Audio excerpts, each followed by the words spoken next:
Hello, everyone. I am glad to be back. I had a temporary hiatus. I had some personal things that I had to accomplish, and those things have been accomplished. And I am back now on my news channel. One of the things I wanted to discuss with everyone now is I had discussed the issue with Greater Israel, and as long as there is considered a Greater Israel, ambitions for the Zionists in Israel, there will never be any peace accords that will be mutually agreed to. 30 years ago this year, when Netanyahu first became prime minister, adopted a strategy that was explained in a public paper called the Clean Break Strategy. And the Clean Break Strategy said, we will never accept, we being our new government, never accept a state of Palestine. The U.S. is trying to negotiate between Iran and basically the U.S. because Israel is not having any of it.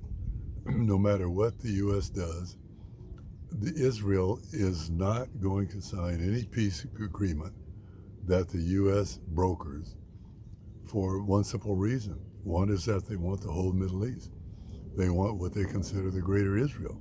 They want between the Nile and the Euphrates River. If you look at a map, you'll see what that is. That is part of Egypt, part of Saudi Arabia, part of Iraq, part of Afghanistan, Jordan, Lebanon, and Turkey.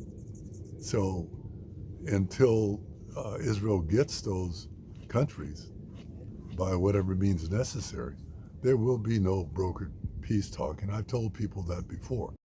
From what is taken to be even a biblical gift of God to the ancient Israelites, from the river of Egypt to the great river of Mesopotamia, meaning the Euphrates River, or not perpetual war, but actually specifically 7 wars were designated that would overthrow governments supporting Palestinian militancy. And those governments were Libya, Sudan, Somalia, Lebanon, Syria, Iraq, and Iran. And we've now been pulled into Israel's 7 wars. 6 of those wars have led to bloodbaths and disasters, from Libya still in civil war, Sudan unbelievably in 2 civil wars because we broke the country apart, and each of those 2 parts now has its own civil war. Somalia, there's not even a government. There is a government, actually, very nice prime minister that I know, but barely governance in the country.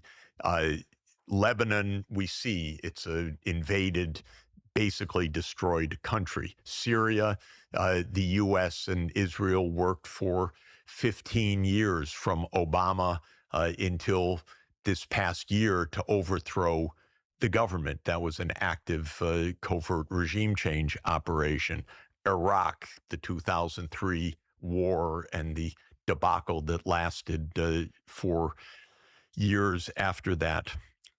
And Iran was the last. So 6 of the 7 places are in chaos. And from Israel's point of view, great. We like chaos. That means we are the military hegemon for all of that region, stretching from Libya to Iraq. Chaos is great. And people believe the narrative coming out of the White House that they're just days away from a peace conference. And that's not going to happen. And I hate to be that blunt, but those are the facts. Israel wants, the Zionists in Israel want a greater Israel, and they want all of those properties that I talked about.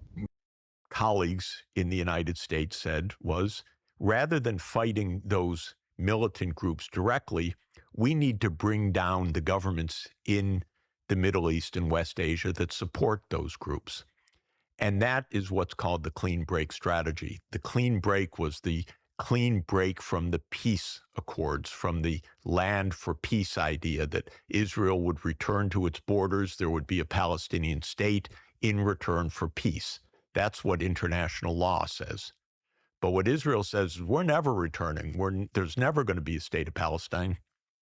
In fact, we're going to have what we call Greater Israel, which is all of Palestine, including Gaza, West Bank, East Jerusalem, legal Israel, but also expanded parts of the region. And when you interviewed Ambassador Huckabee, the U.S. Ambassador to Israel, he put it very clearly that the great zealots, including Huckabee, and many of the Israeli leaders view Greater Israel as control from a big slice of Egypt all the way to Iraq.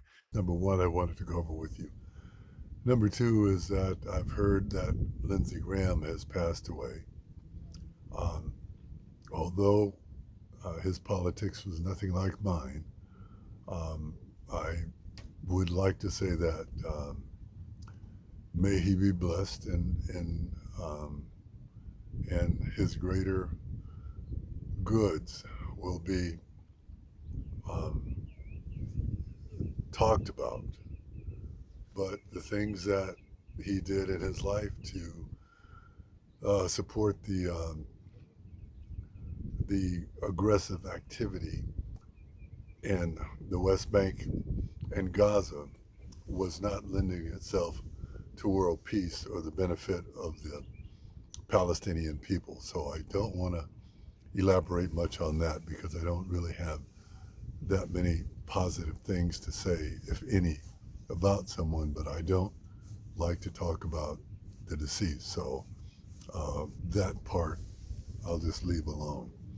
I will say that the Arc de Triomphe that President wants to put in, I think it's the Arlington Cemetery in front of it. A lot of people are pretty upset because it's gonna take away from the cemetery itself. And as Trump has said, he felt that soldiers that had died in the past conflicts in certain theaters were losers and suckers. And one of his generals, I think it was Kelly, who was the one that confirmed that to be the case. And for a military person to accept that kind of sentiment is very disturbing.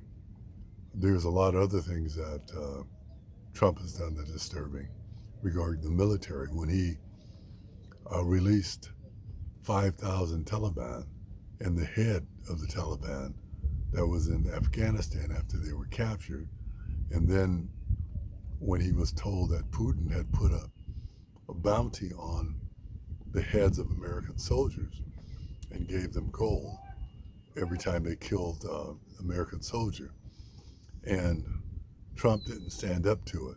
That's an insult to the American people along with the military. These are very,